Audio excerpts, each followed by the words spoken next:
Bueno, buen día. Eh, Hoy tendremos a Martín Gabriel Aramayo, que es del Departamento de Física Estadística Interdisciplinaria del Instituto Balseiro.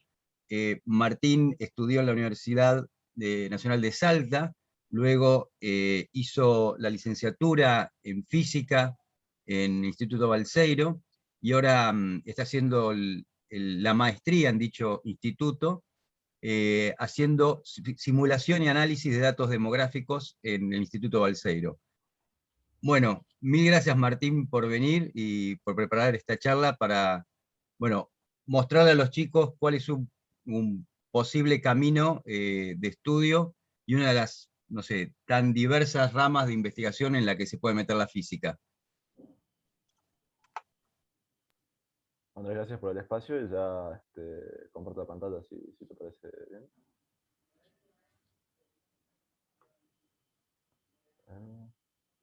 Necesito Ahí permiso deja de, para... Ah, sí, ahí ah, deja de compartir Andrés y te da el permiso para que puedas compartir vos, ¿no? estamos. Vamos a hacer una pruebita a ver si está todo bien. Se ve bien, ¿no? Pueden ver el mouse, todo. Yo todavía sigo viendo la pantalla de Andrés, me parece. Andrés, deja de compartir vos para que pueda pasar. Estás desmuteado, Andrés. Estoy tratando de dejar de compartir. ¿Qué momento?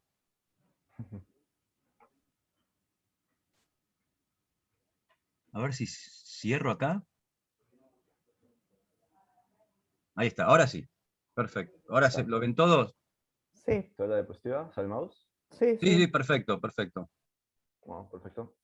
Este, bueno, yo soy Martín Aramayo, les voy a contar un poco lo que estoy haciendo en mi tesis y cómo entré al instituto, cómo es el día a día allá. Y bueno, arranquemos, me voy a presentar un poco. Yo estoy licenciado en física, como dijo Andrés, y también la maestría ahí en el Instituto del Ceiro. Acá hay una foto mía cursando. Y bueno, voy a arrancar contándoles un poco sobre de qué vamos a hablar. El IB, cómo entrar, cómo es el día a día, qué se puede hacer en términos de ciencia y tecnología. Voy a hablar un poco de mi tesis, cómo uso Machine Learning y análisis estadístico para informalmente contar personitas desde el espacio. La idea es obtener datos demográficos, que es básicamente contar personas. Y la parte de desde el espacio es porque yo uso imágenes satelitales para hacer todas estas estimaciones. Uso cosas como qué recursos naturales hay y demás para hacer una idea y dar una propuesta de cuánta gente hay en una determinada región. Bueno, después de darme una simulación para hacer un poco la dinámica y tratar de entender qué pasa. Estaba en una etapa muy temprana y hay cosas que todavía no están, pero hay un par de cositas interesantes para mirar y para discutir. Primero arranquemos porque es el Instituto Balseiro. Es una universidad que tiene muy buen nivel, se encuentra en Bariloche, es pública y gratuita, todos los estudiantes están becados y uno tiene como docentes e investigadores científicos, así que es un ambiente muy bueno para aprender. El instituto tiene una larga trayectoria, historia de estudiantes destacados, como el alumno Malacena, que él hizo investigación en agujeros negros y fue premiado internacionalmente. Tenemos dos ganadoras del premio L'Oréal de Mujeres en la Ciencia, hay un premio CONEX a la excelencia institucional y toda una serie de distinciones que tiene el instituto y sus estudiantes.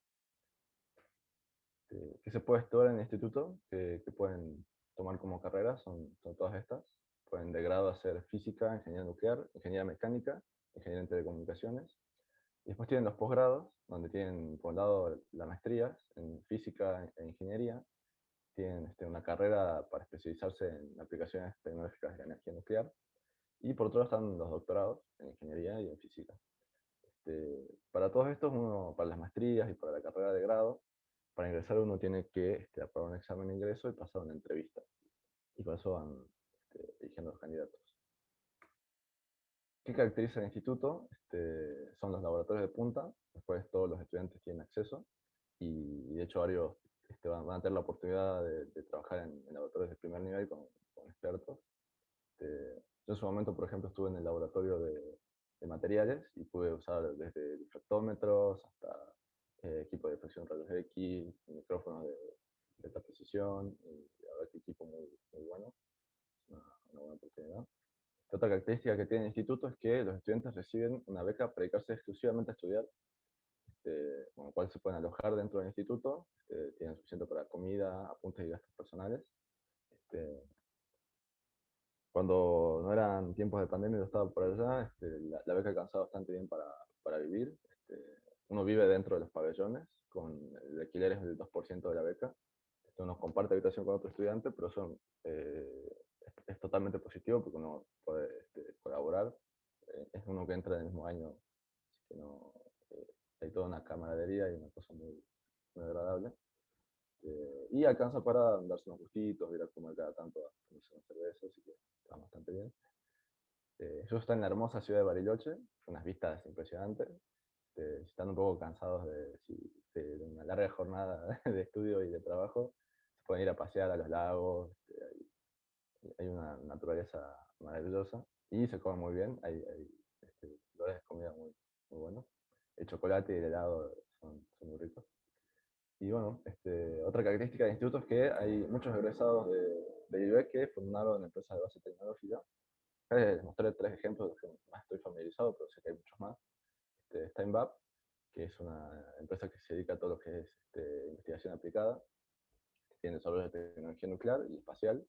Ellos fueron los que hicieron el ARSAT-1 y el ARSAT-2. También fueron los encargados de venderle reactores experimentales a Holanda y Australia, creo que también enviaron uno. Está Late Andes, que es una empresa que se encarga de exploración geológica para encontrar yacimientos de petróleo y otros minerales de valor. Está Mutec, que le armó un estudiante de doctorado del instituto, que de hecho el instituto tiene una competencia de emprendimientos, por los cuales el que gana se lleva $50.000 para poder empezar su emprendimiento y potenciar la idea, trabajar. Esta empresa creo que es nanotecnología. El equipo que utiliza lo hace el mismo fundador y lo vende a distintas universidades. Y mucho del equipo que él hacía, nosotros lo usamos para nuestros experimentos. De hecho, hay un circuito que después le voy a mostrar una foto. Tiene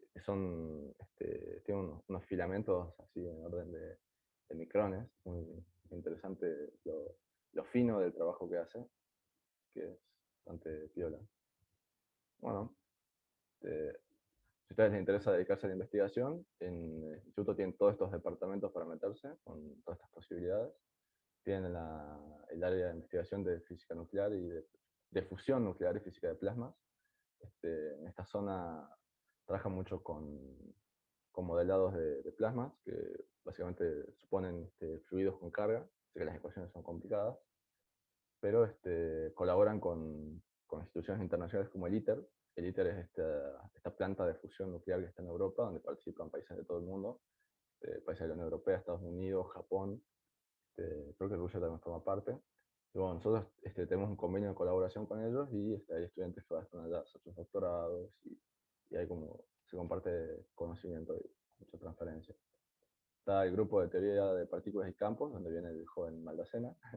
Está el grupo de resonancias magnéticas, que se encarga de todo lo que es caracterizar propiedades magnéticas de materiales, que se usa para varias aplicaciones. Tenemos el grupo de colisiones atómicas, que tiene un acelerador y hacen distintas pruebas sobre la estructura atómica.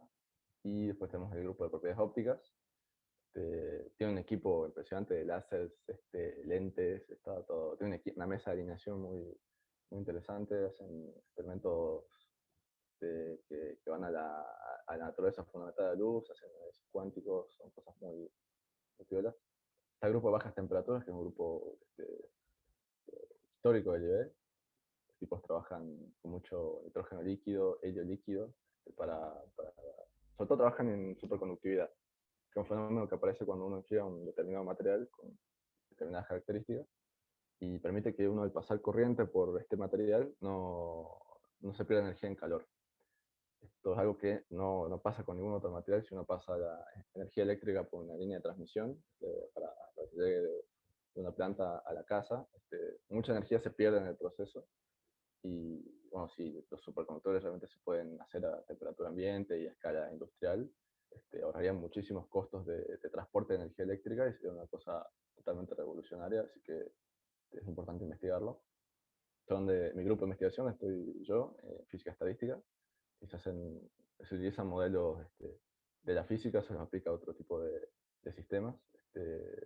Hay de todo, hay gente que trabaja con sistemas relacionados con la biología, con, con, con momentos ambientales, con sociología inclusive. Hay un profesor que se dedica mucho a la lingüística, análisis de frecuencia de algunas palabras. Está el grupo de física tecnológica, que es donde les hablaba que venía de Mutec. Tiene un laboratorio muy piola, que se llama la sala limpia, que uno tiene todo el equipo para microfabricación, entonces uno no tiene que tener contaminación alguna, no tiene que haber polvo ni nada de estas cosas. Pero imagínense que una pelotita de polvo en algo de escala de micrones te puede romper todo, es como que tiras un cascote. Así que requiere realmente estar en un ambiente sin contaminación. Es bien futurístico todo, porque uno se mete un traje entero que cubre todo el cuerpo, porque también el cuerpo tira células muertas y puede contaminar la muestra. Uno entra, hay una zona intermedia, después Martín, entra bien a la habitación. Sí, sí. Martín, ¿puede ser que se hayan congelado las transparencias? ¿Vos estás pasando las transparencias o...? No, estoy hablando desde Ah, una por estás con una. la primera, está bien, está bien. ¿Sería acá campos de investigación y todo eso? Ah, está bien, está bien, está bien. No, pensamos que no veíamos pasar transparencias y pensamos que estaba algún problema técnico. No, no se ve lo de campos. No se ve campos de investigación. Estás en la primera, que era el título y tu nombre nomás. Uy, qué raro, che. ¿No se ve que estoy moviendo de transparencia? No. No vemos moverse nada. Por eso, ¿Sabes qué? Si no, deja de presentar y volví a presentar, porque a lo mejor con este lío que pasó que se Dale. veía la pantalla de Andrés no terminó de cargar. Dale, ahí arranco de vuelta. A ver. Ahí se ve que muevo transparencia. ahí está, ahí sí veo que se mueve, sí, sí, sí. Ahí se ve Y perfecto. fíjate, bueno. capaz que, no sé, podés hacer una prueba sin los auriculares, capaz que sale más fuerte el volumen, sale un poco bajo. A ver. Vamos a probar. ¿Ahí me escuchan bien? Capaz que mejor, ¿no? ¿Se escucha bien? Sí, sí, a ver, hagamos una prueba así, creo que se escucha mejor. Dale, ahí Sí, sí, continúo. ahí se escucha mucho mejor, sí, sí, sí. Tirá esos Bueno. auriculares a la basura, me parece. Bueno, bueno, las diapositivas que estaba mostrando bueno, estaba contando más o menos lo que decía la diapositiva. Acá hablaba de las carreras, después hablaba de esto de que el IBE tiene laboratorios de punta, tienen beca para que los chicos se dediquen exclusivamente a estudiar, está en Bariloche, hay empresas de base tecnológica. Acá hablaba de las empresas, Mutec, que hace microfabricación, Late Andes, que hace valoración de georrecursos, INVAP, que hace todo lo que es radares, satélites, reactores nucleares experimentales. Acá estaba hablando de todos los grupos de investigación de física de plasmas, de teoría de partículas y campo, resonancias magnéticas, colisiones atómicas, propiedades ópticas de la materia, el grupo de bajas temperaturas, el grupo en el que estoy yo de física estadística, el de física tecnológica, teoría de sólidos, física de metales, física forense y física médica. El grupo de física forense, por ejemplo, ya generó un par de métodos bastante interesantes para lo que es la forense. Ellos con video, que era parte de la evidencia de un juicio, con información de las sombras, pudieron determinar la hora donde se había cometido, la hora en la que se había grabado el video, entonces ya tenían una buena línea de tiempo de la evidencia que estaba mostrando. Sí, estaba buena esa técnica. Yo no estoy escuchando a nadie, no sé si es porque... No, pero se te escucha bien, ¿eh? Se te escucha perfecto ahí. Perfecto. Había escuchado muy bajito algo, me pensé que se había cortado algo. Él Bueno, no nos escucha a nosotros, entonces. los escucho, pero sí hablan. Si no hablan... Bueno. Bueno. Bien. Bueno, entonces les hablo un poco de cómo era la vida universitaria en el instituto. Esta es una vista de Bariloche. Esto es algo que se puede ver desde el mismo instituto, en la parte de atrás pueden tener esta vista hermosa. nosotros con compañeros nos habíamos seguido para allá a charlar. Bueno, este es lo que yo hablaba del helado y la comida en Bariloche, que es todo exquisito. Esta es la isla Huemul, está en la ciudad de Bariloche. El instituto tiene kayaks para que puedan ir a remo hasta allá, así que es muy, muy lindo. De hecho, la historia del instituto está ligada con la isla. La historia del instituto arranca con un alemán que que promete que va a hacer unos experimentos en la isla. Después van a comisión a auditar si efectivamente el tipo estaba trabajando bien. Resulta que el tipo parece que no sabía mucho de física y no era real que estaba haciendo trabajo científico. Y bueno, cerraron el proyecto de la isla y todo el financiamiento que estaba yendo para allá lo mudó Balseiro para crear el instituto. Así que esa es un poco la historia. Esta también es otra vista de Bariloche. Está cerca del centro, así que uno se puede tomar un heladito y venir para acá. Y bueno, les voy a contar un poco cómo se entra al instituto. Se tiene de prerequisito tener aprobado 2 cuatrimestres de cualquier ingeniería, física o afín. Yo he hecho licenciatura en física en la UNSA. Y bueno, me tomé un cuatrimestre para preparar el examen escrito, que es otra condición para entrar al instituto. Y bueno, los seleccionados del examen escrito van a una entrevista y ahí se decide quién recibe la beca y quién no.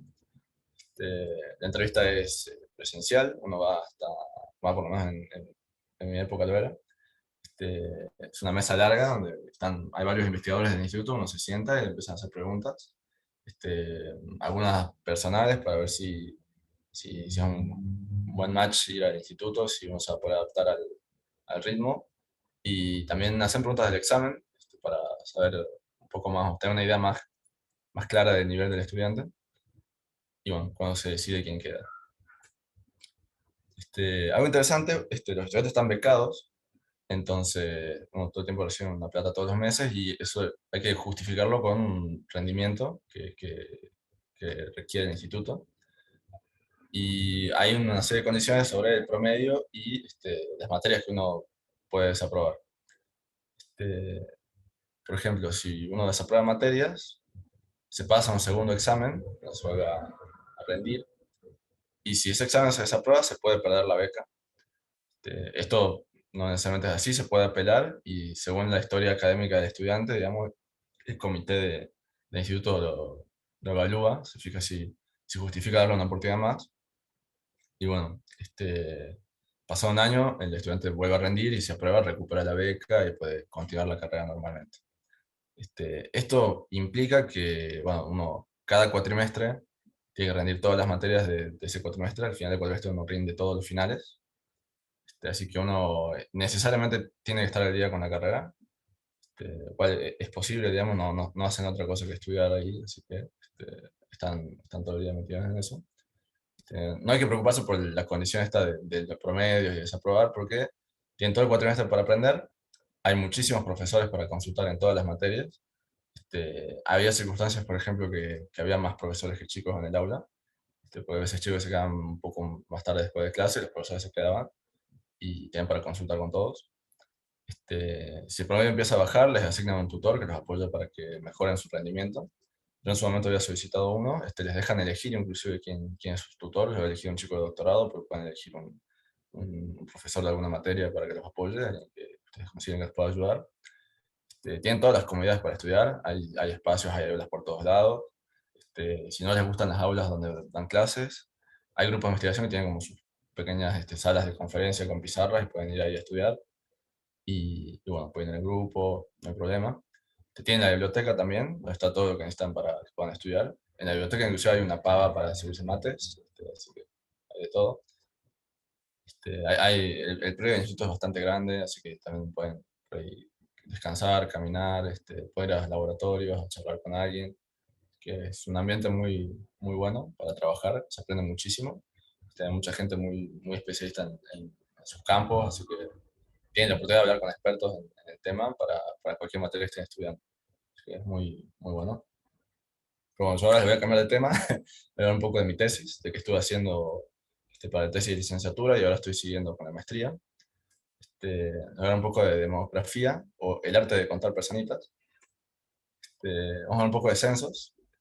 Les cuento un caso emblemático, es uno de Haití, que ocurrió que, bueno, tuvo uno de sus censos en el año 2003, pero debido al terremoto que tuvieron en Haití en el año 2010, se tardaron 15 años en realizar un nuevo censo.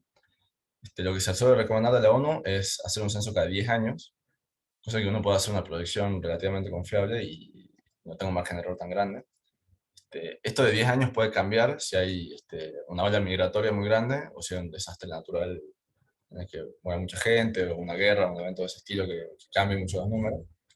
Así que es algo que tener en cuenta. Es un problema creciente esto de los censos desactualizados. De hecho, con la pandemia muchos países patearon sus censos un par de años. Tuvieron que suspenderlos.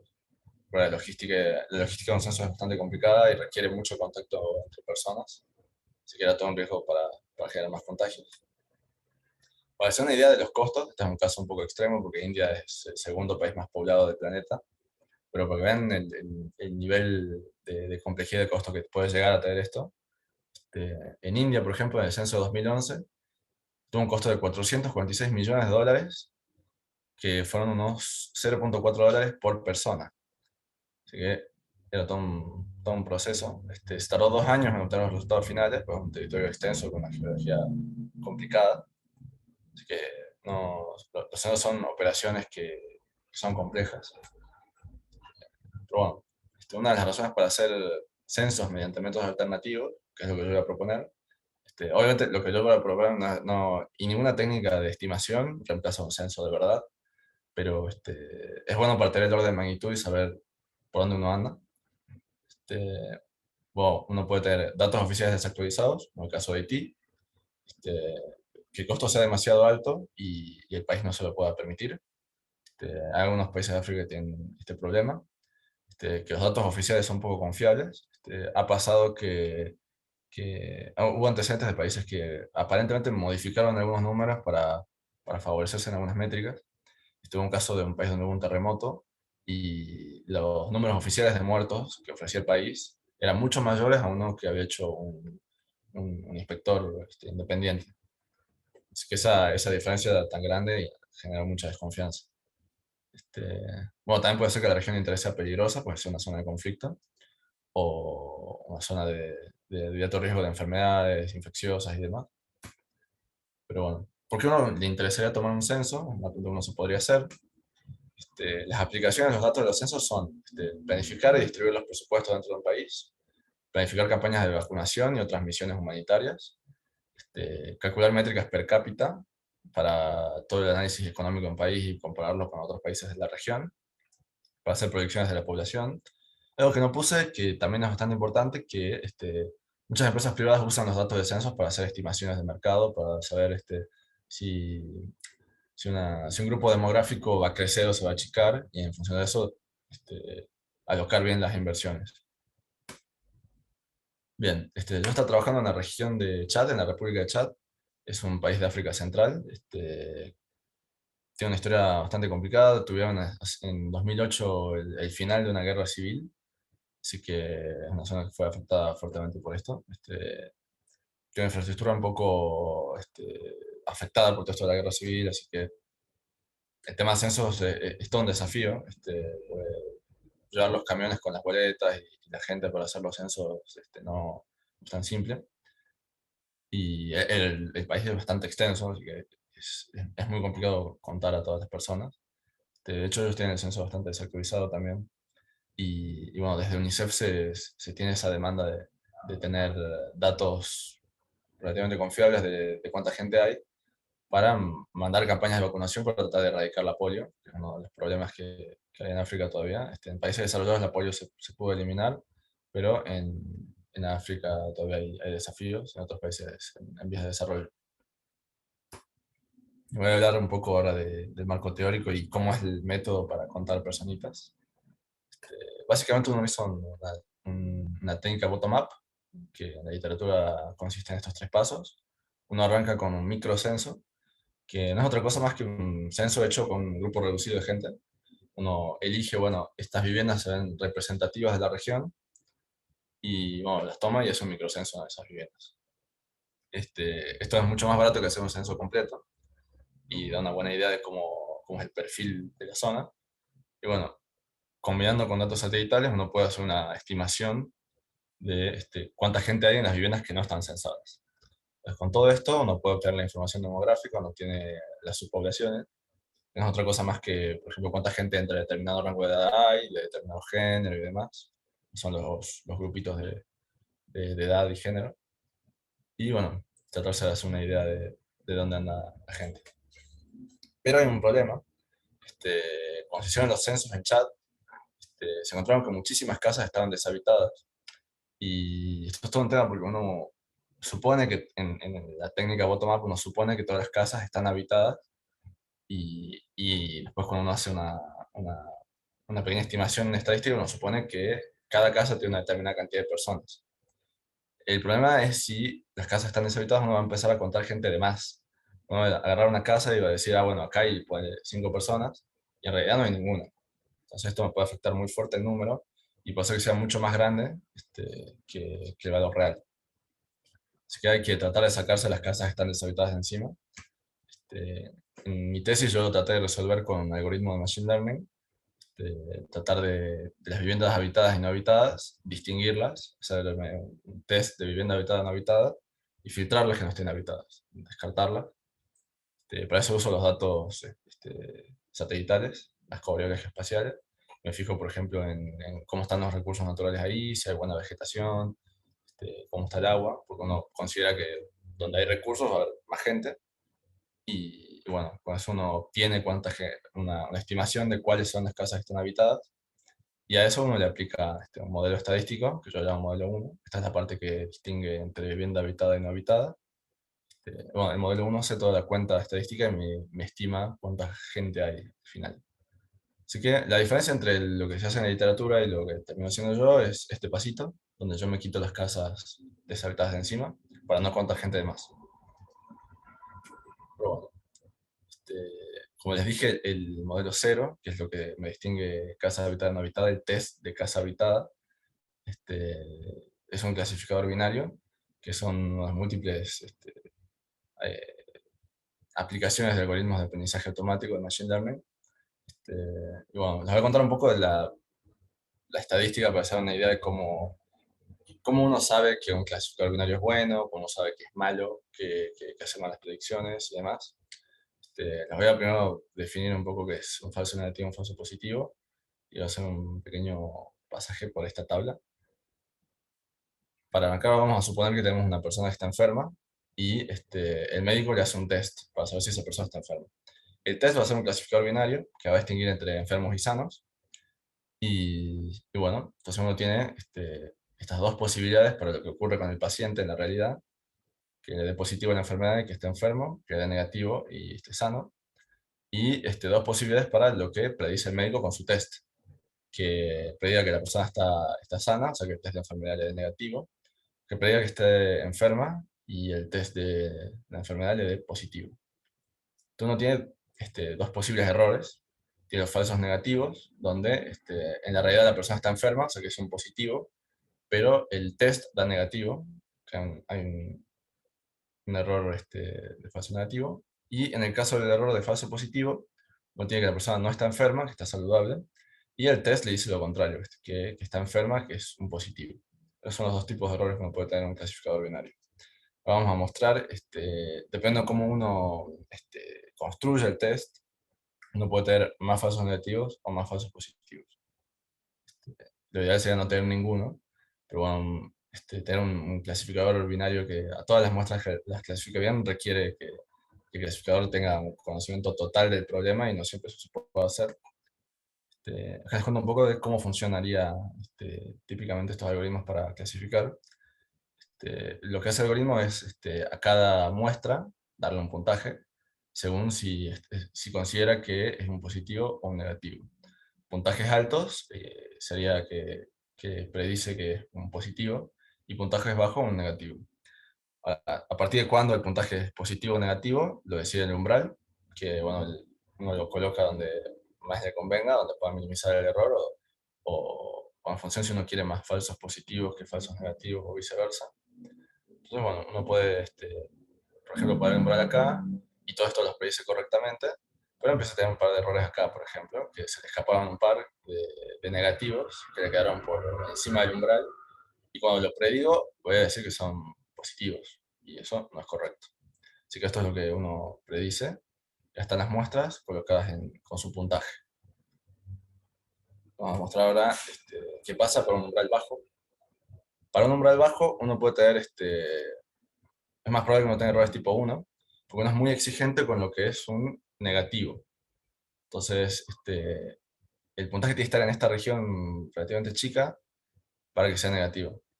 Entonces, si la muestra se pasa un poco de este puntaje, lo va a clasificar mal como si fuese un positivo. Así que umbrales bajos me da muchos falsos positivos, y por el contrario, un umbral alto me da muchos falsos negativos. Yo acá estoy siendo muy exigente con lo que es estar enfermo, con lo que es estar en positivo.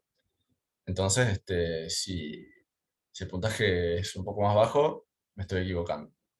Esto del puntaje por ahí le suena medio raro, pero, por ejemplo, si uno ve un test de embarazo, el puntaje es un determinado nivel de hormonas en la orina, y con eso uno distingue entre una persona embarazada o no.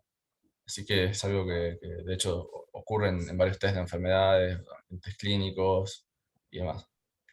Así que Martín, está... un poco lo que vos estás mostrando ahí con los muñequitos es que no hay un umbral ideal, no hay un umbral perfecto.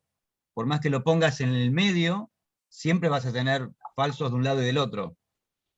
En la realidad, sí. Si uno tiene... Hay casos, por ejemplo, ahora voy a mostrar un ejemplo en la otra figura, y justo está acá.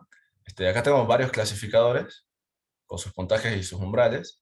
Y fijémonos, si uno tiene un muy buen clasificador que me separa bien positivos y negativos en el espacio del puntaje, uno puede poner el umbral en un rango bastante amplio y no tener falsos positivos y falsos negativos. Así que eso es lo que uno esperaría. Un buen clasificador hace esto, que te lo separa bien. Entonces, no importa dónde uno ponga el umbral, siempre que sea relativamente en el medio, uno puede predecir muy bien. El problema es que Ahí, en realidad, si el problema es sí, complejo, sí o sí tenés cierto solapamiento, digamos. Sí, sí hay post-it que se te confunden. ahí te pregunta Horacio, ¿qué nivel de significación usás? ¿Cómo que nivel de significación? Claro, a ver, hay veces que uno dice, bueno, yo descarto al 90% de probabilidad de certidumbre, o al 95%, o sea, básicamente si uno usa un sigma, dos sigmas. No va mucho por ese lado. Ya voy a mostrar cómo se evalúan y se van a entender un poco Claro, mejor, pero no, lamentablemente, si yo, por ejemplo, tengo un clasificador o sea, depende mucho de la calidad del clasificador. La calidad del clasificador me va a indicar cuál va a ser mi margen de error. Yo no claro. puedo controlar eso, digamos. Puedo de ahí tomar el margen de error y considerarlo para análisis estadístico, pero no es que uno desde el umbral puede seleccionar qué error tiene. Eso depende del clasificador. Si el clasificador es malo, no importa dónde yo ponga el umbral, voy a tener errores. Es inevitable. No sé si contesté la pregunta. Perdón, ¿puedo intervenir? Sí, sí, no hay problema.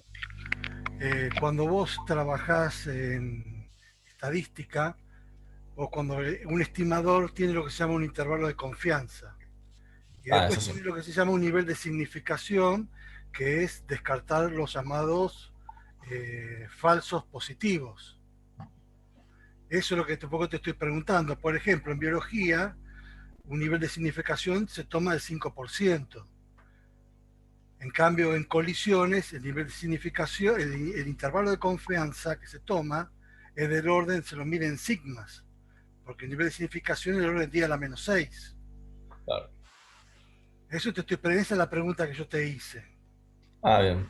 Porque vos estás trabajando acá con estimadores de la población. De hecho, Claro. acá es más complejo porque hay combinación de dos modelos. Así que esa pregunta no te la puedo contestar. Pero sí te puedo decir que la población final, las subpoblaciones finales, sí tienen un error dado por dado por los datos de prueba que uno toma parte, que ronda el 20-30%. Es un margen de error bastante grueso, pero bueno, esto es una estimación para saber el orden de magnitud de la cantidad de gente. Claro, Eso esto sí es que... cuando, por ejemplo, distinguen entre señal y ruido. También uno habla el pico de lo que yo quiero demostrar que existe, si está a un sigma es casi insignificante, ¿no? A una desviación estadística.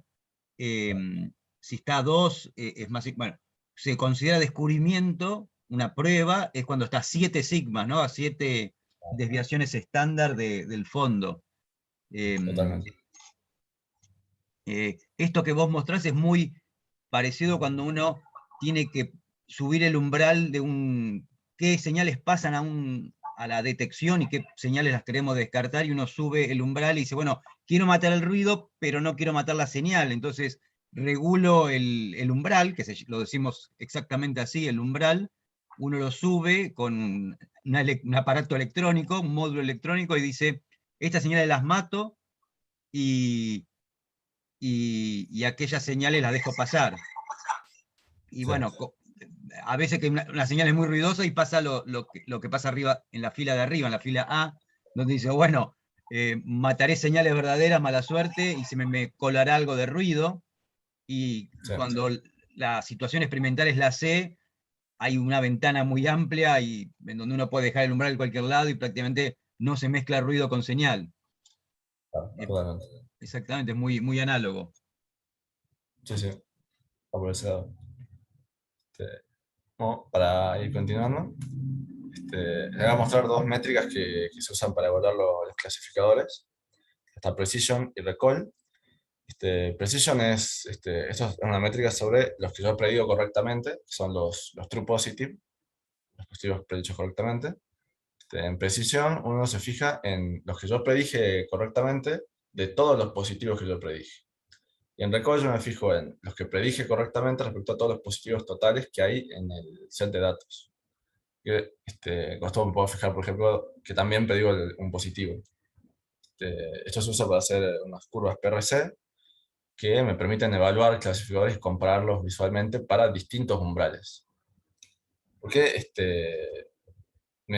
un clasificador que funciona bien a varios umbrales habla muy bien del clasificador, habla que es un clasificador de muy buena calidad, y bueno, uno puede visualizar con estas curvas. Uno grafica Precision y Recall para distintos umbrales, cada puntito es un valor distinto del umbral, y hace esta comparación. En el caso de un clasificador perfecto e ideal, uno va a tener una curva que se pega a la diagonal superior izquierda, a la esquina superior derecha, y bueno, uno va a tener que el clasificador perfecto siempre te va a dar una precisión y un recall 1, a menos que le pongas el umbral muy bajo o muy alto. En ese caso vas a ir a la precisión y recall más baja posible. Después tenés un clasificador aleatorio. Este sería el peor caso posible, digamos. La idea es que el clasificador que uno utilice, un clasificador real, que entrenado con datos reales, anden entre los dos. Si anda por debajo, hicimos todo mal. Pero bueno, en el peor de los casos, uno tiene una precisión que depende de cuántos positivos haya. Y bueno, uno puede estar interesado en cómo, uno puede ver la curva y más o menos hacerse una idea, pero para si las curvas son muy parecidas entre sí, ¿cómo puedo hacer para comparar los dos clasificadores y decir con cuál me quedo, cuál es el mejor? Uno utiliza también el criterio del umbral, pero si uno quiere ser un poco más grueso y decir, bueno, este es el mejor en la mayor parte de umbrales, así que les creo un poco más a este, uno hace lo que se llama calcular el área bajo la curva, saca la métrica de AUC, lo cual uno saca el área y puede comparar esto ya numéricamente. Cuando el área sea más cercana a 1, significa que es un mejor clasificador. Y bueno, para áreas más chicas, tiene un clasificador intermedio, un clasificador real con datos reales. Después tiene el peor clasificador, que es el aleatorio, que va a depender de cuánto hay de positivo respecto al clase negativo. Uno hace estos gráficos y puede comparar los clasificadores mucho más fácil. Se va a hacer una idea de bien cuál es el que se adapta mejor a distintos umbrales. Bueno, esto se hace para evaluar clasificadores. Ahora voy un poco a la metodología. Les cuento cuál es el circuito que se sigue para hacer la estimación. Uno arranca con datos satelitales por vivienda, se los pasa al modelo 0, y con los datos del microcenso, que bueno, son datos de cuánta gente vive en una casa y qué edad tienen y demás. Son cosas que uno le pasa al modelo 0 y le permite distinguir entre viviendas habitadas y deshabitadas. Recordemos que el objetivo es quitarse estas casas deshabitadas de encima para no contar de más. Entonces, uno en la etapa de entrenamiento manda datos de microcenso y los datos de satelitales, pero ya cuando uno quiere hacer la predicción, el censo no lo pone. Uno quiere que el modelo sea lo suficientemente autónomo para que yo le mando solo los datos satelitales y me diga qué vivienda está habitada y cuál no. Es como, uno entrena con datos de campo, es como preparar a una persona para un examen. Uno cuando prepara a la persona para el examen le da ejercicios, le da preguntas, y le da algunos ejercicios resueltos, las respuestas. Entonces con eso uno lo entrena. Pero para ver si realmente aprendió, uno solo le manda la pregunta y se fija que también lo hizo. Esto es lo que pasa. Estas las preguntas, y esta es la pregunta y la respuesta, y esta es solo la pregunta. Para entender más o menos cómo es la lógica de usar algoritmos de aprendizaje automático, cómo uno les enseña a que hagan predicciones. Pues esto va al modelo 1, se llevan las casas habitadas y los datos del censo, y con eso me dice cuánta gente hay. De vuelta, esto es lo que se entra siempre, digamos, de predicción, y esto entra solamente cuando estoy entrenando. Cuando estoy entrenando tengo esto, pero después, a la hora de hacer predicciones, el dato del microcenso no figura, que es lo que uno quiere, porque hay viviendas en las que no tienen los datos del microcenso. Bueno, uno obtiene información demográfica. Este es un poco el bosque de la técnica, pero ya vamos a ir a los arbolitos y vamos a ver un poco de cerca cómo funciona. El modelo 0, que distingue de viviendas habitadas de deshabitadas, recibe las covariables satelitales, que son relieve, cuánta hay, cuánta vegetación y demás, los datos del microcenso, y bueno, todo eso le hace un preprocesamiento. Esto básicamente, dicho así coloquial, es parecido como cuando uno agarra distintas magnitudes, las pone en las mismas unidades. La idea es tener todo en el mismo orden de magnitud. Esta es la media de los datos, esta es la desviación estándar, y esto se hace para que me quede algo relativamente gaussiano, para achatar un poco la distribución. Esto es un preprocesamiento típico para todo lo que es Machine Learning. Bueno, de vuelta, esto se hace para que todos los números estén en la misma escala. Si uno no tuviera los números en la misma escala, a la hora de hacer a la hora de entrenar el algoritmo, uno está dando, supongamos, un parámetro que tiene una hora de magnitud más grande que los otros, y bueno, en la cuenta ese va a ser el que me va a definir el resultado.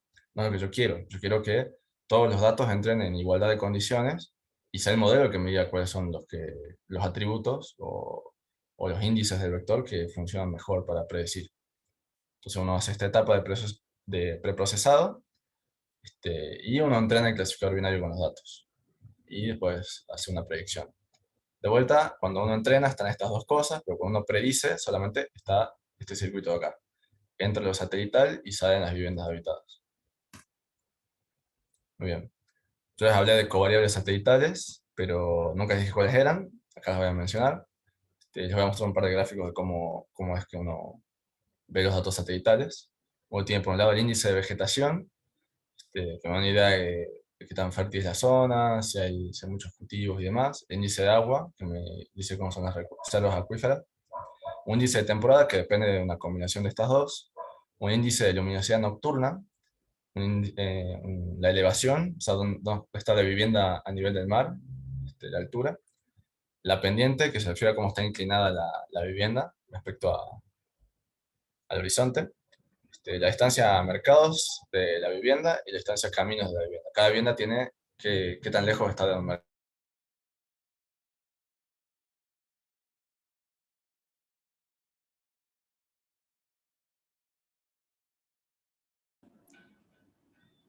¿Se cortó, puede ser? Sí, puede ser, parece que se congeló. A Bueno, esperamos un segundito. ver, sí, a ver si no se escucha, capaz que sigue hablando, pobre, si no le mandamos No, se un le debe haber mensaje. cortado internet.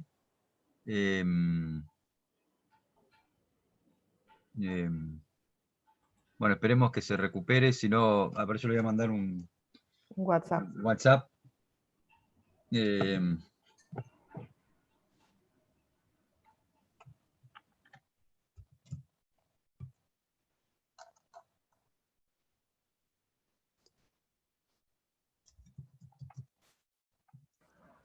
Ahí se salió del todo su presentación, así que está se bien. va a dar cuenta.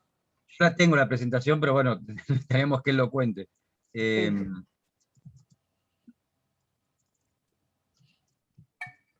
Em,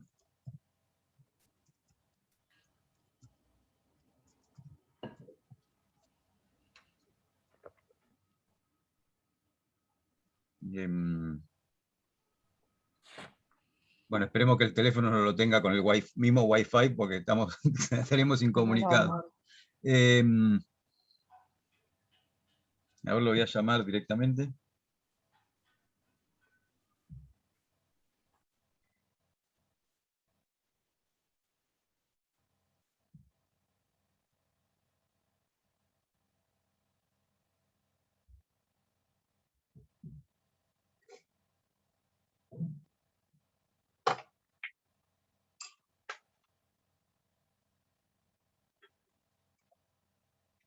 Hola, ¿se te cortó internet?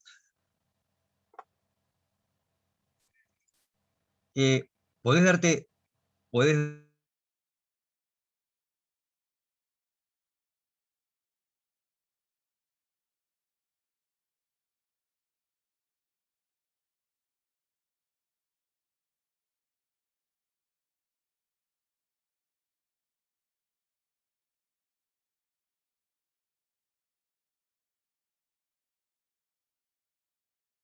intentará conectarse a través del teléfono bueno, o darse internet a través del teléfono con los datos? Bueno, y continuar. Lo que podemos hacer en este breve intervalo es anunciar la charla del sábado que viene. Justo acá lo tenemos a Miguel, que está conectado. Miguel es de la Universidad de Tucumán. ¿Cómo anda, Miguel? Hola, ¿cómo están? Miguel de la Universidad de Tucumán. Y bueno, contalo vos, ya que estás acá, ¿para qué lo voy a contar yo? Bueno, aquí veo algunas caritas de que estuvieron el año pasado, ya hicimos un laboratorio. En realidad, lo que vamos a hacer es otro laboratorio virtual. Trabajamos el año pasado sobre espectrometría y esta vez vamos a trabajar sobre protecciones, blindaje, comportamiento de radiación con la distancia a la fuente. Y bueno, vamos a ver cómo es eso y en qué redunda en nuestra protección. Para cuidarnos de la exposición a la radiación. Una pregunta, yo no estuve el año pasado, soy nueva en Laboratorio Sí. Cero. Lo que vos ofrecés son como si fueran prácticas de laboratorio remotas, ¿no? En donde los chicos, porque yo estuve en unas charlas el otro día con gente de la facultad, del DF, del Departamento de Física de la UBA, sí. Y ellos me comentaban que lamentablemente los que tuvieron que hacer laboratorios superiores el año pasado, los docentes, para que no se atrasaran en la carrera, los docentes les mandaban como los datos para que ellos procesaran, pero que realmente no pudieron ver qué es lo que se hace en el laboratorio. Y yo les decía que traten de engancharse la semana que viene a la facilidad que vos estás ofreciendo, aunque sea para que puedan, digamos, jugar con esto que me contaba Andrés de acercar, digamos, de pensar que uno está en un laboratorio virtual en el que tiene algún control sobre los datos que va a generar. ¿Es así? Sí, efectivamente. El tema fue que, como todo el mundo por la pandemia, quedamos sin posibilidad de acceso a los laboratorios. Y bueno, ya hace mucho que andábamos con esto de la idea de hacer laboratorios virtuales, pero nada más que habíamos hecho uno a modo de demo. Y bueno, con lo que pasó el año pasado y lo que está pasando ahora todavía, tuvimos que virtualizar todos los demás laboratorios. Y sí, la idea es que se pone una aplicación online donde los chicos pueden medir, porque en realidad lo que se hace es cargar datos de mediciones reales en los equipos. Entonces los equipos responden como si tuviesen las fuentes radioactivas reales. Claro. Y tienen los controles, los comandos de los equipos reales. Equipos muy simples, porque en el laboratorio tenemos equipos todos hechos por los chicos. O sea, no son gran complejidad. No, está bien. Lo que Pero- pasa es que yo recuerdo que en los laboratorios superiores, allá lejos y hace tiempo, sobre todo en el laboratorio 5, había una práctica, por ejemplo, de nuclear, en la que nosotros hacíamos esto de acercar, ver el decaimiento Claro. de una fuente radiactiva o ver el tema del blindaje y demás. Sí. Y creo que es una posibilidad que a los chicos se les perdió con esto de que ya van a ser 2 años enteros en los que no tienen acceso a esa práctica, por lo menos el laboratorio, creo que era 5. Así que bueno, yo voy a invitar a todos los que, las personas que se perdieron laboratorio 5 el año pasado y así que nada, te quería comentar, pero primero quería verificar que Sí, yo había entendido bien la propuesta, digamos. no, sí, así es. Son aplicaciones online, están hechas con GeoGebra. Y bueno, uno tiene el equipo ahí y puede operarlo, digamos, y Buenísimo. obtener los resultados. De hecho, está en YouTube, está la charla del año pasado, digamos, ¿no? O sea, Exactamente. más que charla, la práctica, o sea, está grabada todo el desenvolvimiento de la charla. Y justamente lo curioso es que muchas veces uno va al laboratorio real, cuando va a los laboratorios reales, lo que termina tocando es el mouse de la computadora, ¿no? Porque Sí, claro, muchos de los está todo aparatos que están hoy en automatizado. día, sí, el amplificador uno le cambia la ganancia a través de una interfase gráfica en la computadora, ¿no? Está bien, Claro. lo más viejitos uno pone el destornillador y cambia la ganancia, pero la verdad que los más nuevos los cambia a través del mouse. Está bien, uno ve la caja ahí, pero lo que Sí. toca es el mouse. Claro. Entonces, Y aparte lo que nos pasó, inclusive cuando yo no ahora, sino cuando yo estudié, que hay poco equipamiento. Entonces, hay un grupo de 10 personas para un solo equipo. Entonces hay uno que lo maneja y los otros que escuchan y anotan. Claro. En este Bueno, caso, directamente los equipos están online y cada uno puede tener su propio equipo claro. y puede Sí, medir. eso es una ventaja. Yo recuerdo cuando yo hice la voz 5 que en realidad había como distintos experimentos ofrecidos por la materia y medio como que todos pujábamos por hacer las prácticas de algunas, porque no es que cada equipo o cada par de personas podía hacer todas las prácticas, sino que bueno, había ciertas prácticas y había que elegir, no sé, 3 prácticas de laboratorio por cuatrimestre y llevar a cabo esas, que es lo que vos decís, ¿no? El Claro. hecho de no tener facilidades para todos. Aquí directamente la aplicación anda online y en la cantidad de versiones o sea, sesiones que uno quiera. Entonces, si hay 5 chicos, los 5 pueden hacer sus propias mediciones y si hay 40 también. acá justo me preguntaban cuál era ahí puse en el chat cuál era el canal de YouTube. Lo más fácil es buscar Laboratorio Cero Tandar y YouTube lo lleva, pero ahí está la dirección. No sé si hay una manera más corta de escribir una dirección, yo copié la dirección de la barra directamente. Ahí está, bueno, tanto la charla de Miguel del año pasado como todas las de este año y las del año pasado están ahí subidas. Y bueno, no sé, podemos, si lo tenés ahí el cronograma, si no lo pongo en pantalla, contarles de las charlas que tenemos previstas, más que previstas, ya planificadas y agendadas.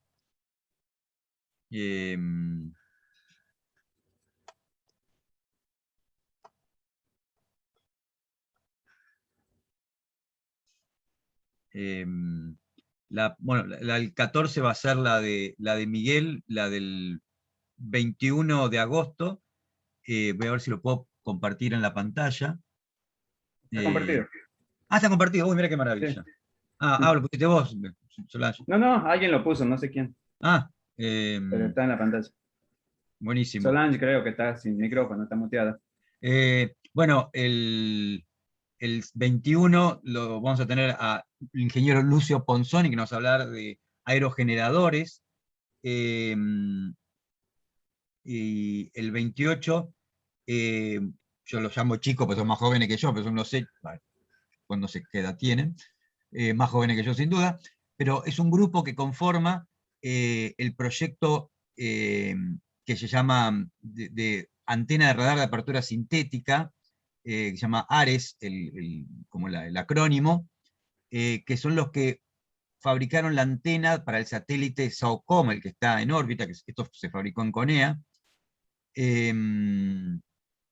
Luego tendremos a alguien que también trabaja en el Balseiro, que es Julián Milano, que fue compañero nuestro, que va a hablar de magnetismo, y en particular el que se usa en la memoria de las computadoras.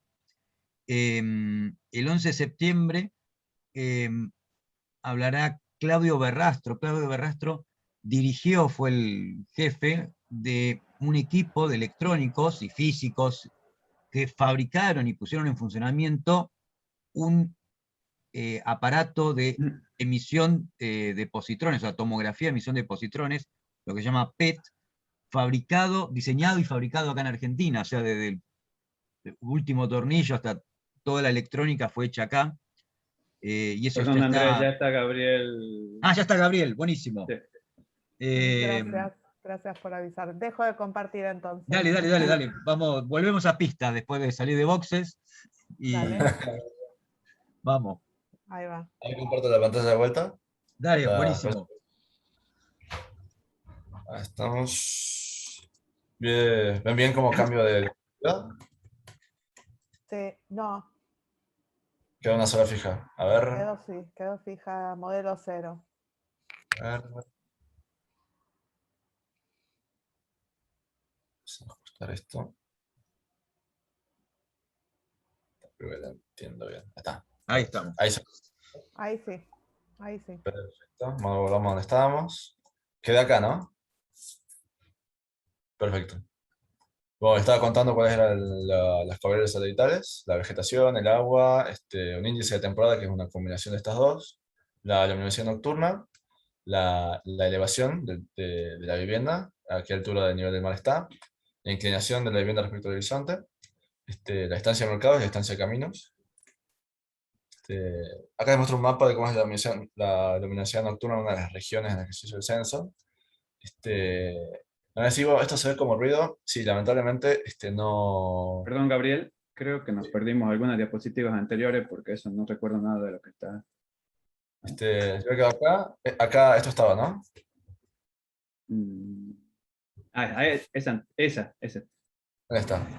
Como acá les había contado, digamos, en qué consiste el modelo cero, que por un lado dentro de las covariantes satelitales se hace un preprocesamiento típico en Machine Learning, que es para que esté todo en el mismo orden de magnitud, todas las variables, cosa que el modelo no oprime una por sobre la otra, y sea la misma correlación con los resultados, lo que me diga cuál es la más importante, y no la escala.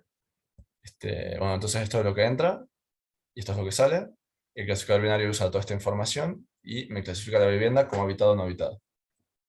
En la etapa de entrenamiento, digamos, entra la información satelital y los datos del censo. Y después cuando uno hace la predicción, uno se olvida de los datos del microcenso y usa solamente los satelital. Y con eso hace la predicción. Así que acá de vuelta vuelvo a la analogía esa de preparar a alguien para el examen, darle las preguntas y las respuestas para entrenarlo, y después cuando rinde solamente darle las preguntas y ver cómo se comporta. Ahora sí, les cuento las variables. La vegetación, el agua, el índice de temporada que depende de estas dos, la luminosidad nocturna, la elevación a nivel del mar, cómo está inclinada respecto al horizonte, qué tan lejos está la vivienda de un mercado, qué tan lejos está un camino. Y acá les muestro una fotito de cómo se ve la luminosidad nocturna. En zonas más desarrolladas con infraestructura eléctrica fuerte, uno incluso puede ver el consumo y correlacionarlo con la cantidad de gente que hay viviendo. Lamentablemente en chat la infraestructura eléctrica está todavía en vías de desarrollo. Hay regiones donde hay fuertes cortes de luz y hay zonas donde ni siquiera hay pavimento y no hay líneas de tensión. Así que lamentablemente es uno de los parámetros que no puede dar mucha información respecto a si una casa está habitada o no y cuánta gente tiene. Así que se esperaba, cuando se adquirieron los datos, se esperaba que uno pueda sacar más jugo, pero lamentablemente no es el caso. Pero hay un paper famoso donde se hace una cosa de este estilo en una ciudad de Estados Unidos y una de Japón, y puede conseguir estimaciones bastante buenas de cuánta gente hay, con solo mirar el consumo de la red. Bueno, después tengo cómo está la disponibilidad de agua. De vuelta uno propone esto como dato de adquisición porque uno supone que cercano a los recursos va a haber más gente, así que lo usa como un parámetro para estimar cuánta gente hay y si la está habitada o no. Esto se calcula, estos son datos satelitales, se calcula a partir de la reflectancia de determinadas bandas de luz y se hace este cálculo que define el índice de agua, define cómo es la concentración de agua en ese punto. Muy bien. Esta etapa no la hice yo, es parte de la colaboración del trabajo. Lo que se hace es las viviendas que uno saca por satélite se separan en grupos que tienen características similares. Esto es separar las zonas rurales de las residenciales y demás.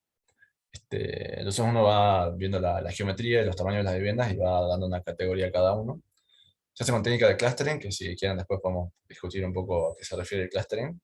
Pero básicamente es algo para juntar en grupos distintos tipos de puntos y armarse categorías, tomando los datos de las variables.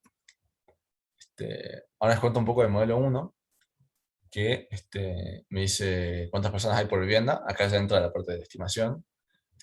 Uno le manda las viviendas que están habitadas, los datos del microcenso, y para estas categorías que mencioné acá, las categorías PSU, uno se fija cómo está la distribución de personas por vivienda y cómo están los cocientes de sus poblaciones. Por ejemplo, qué fracción de la gente son adultos, qué fracción son niños y demás. Y con un generador de números aleatorios, uno obtiene una estimación de la subpoblación. De vuelta, uno en entrenamiento le manda las viviendas habitadas y los datos de microcenso. Pero después, cuando uno ya está haciendo predicciones, no usa los datos de microcenso. La idea es hacer predicciones sin tener que tomar datos de campo, que es lo costoso. Muy bien. Para el modelo 1, lo que tiene que hacer es estimar la distribución de número de personas por grupo familiar o por vivienda, cuando la gente vive en una casita. Y bueno, uno usa el generador de números aleatorios para agarrar una casa y decir, bueno, esta tiene determinada cantidad de gente, como propuesta para más o menos extender esta distribución y estimar la población de toda la región. En literatura se propone usar una distribución tipo Poisson, truncada en cero, que es esta que pueden ver acá. La propuesta de la literatura está basada en datos empíricos y en un modelo bastante simplista sobre cómo se distribuyen personas en vivienda. Y digo que es simplista y reduccionista, pero no tiene en cuenta cosas como la natalidad, la mortalidad, todo ese tipo de aspectos demográficos que en realidad sí son importantes. Pero esto como que hace una simplificación bastante gruesa, hace una vaca esférica del problema y tira, bueno, si meto pelotitas en cajas y pongo un límite a cuántas cajas hay y demás, hace unas suposiciones así súper bien gruesas y llega a esta distribución. Después la extiende con una serie de criterios de análisis matemático y obtiene una un poco más general, pero yo me quedé con esta. Vamos a hablar un poco del análisis de datos ahora. Acá les muestro más o menos cuánta gente estamos hablando. Estas son las subpoblaciones que yo les hablaba, que decía, bueno, las mujeres embarazadas de 50 a 55, de 45 a 49, los niños varones de menores de un año y demás, los recién nacidos, todo esto. Entonces, para que se hagan una idea cuáles son los grupos que uno le apunta. Estos son los datos que estaban en el microcenso. El microcenso buscaba obtener estos grupos de gente, porque el objetivo final es armar una campaña de vacunación y se apunta a este grupo de gente. Les muestro un par de mapitas de cómo están distribuidas los tamaños de vivienda, cuántas personas hay por casita. Vemos, por ejemplo, que en Ya o J, en la categoría PSUJ, tenemos viviendas que están bastante pobladas, que rondan las 10 personas. Luego puedes tener partes como BNYC, que tiene viviendas un poco más chicas.